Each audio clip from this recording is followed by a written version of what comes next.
వందే మాత్రం. నేను మీ journalist Navata. Welcome to R voice.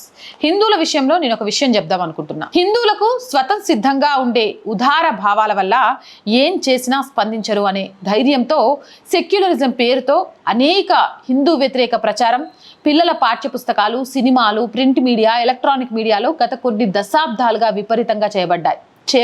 క్రిస్ల కమ్యూనిస్టుల చేత ఇస్లాం గురించి ఒక వ్యతిరేక అక్షరం రాయడానికి, పలకడానికి భయపడే ఉదార కమ్మి ముఠా మాత్రం హిందూ ధర్మాన్ని బలహీనపరిచే పలు కుట్రలు పన్నారు.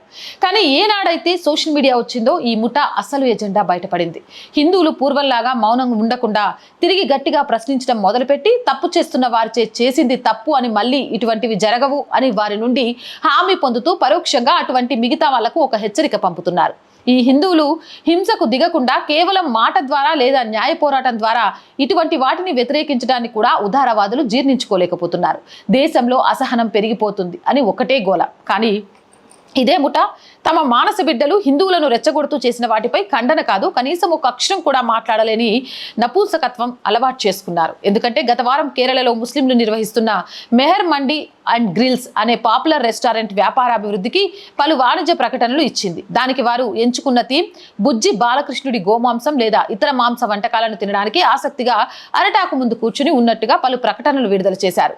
హిందూ సంఘాల గోల చేస్తే క్షమించండి, మాది పొరపాటయింది అని ప్రకటన ఇచ్చి సంస్థ తప్పుకుంది. అయితే మనం అడగకుండా ఉండుంటే? ఈ క్షమాపణలో నిజాయితీ సంగతి పక్కన పెట్టండి.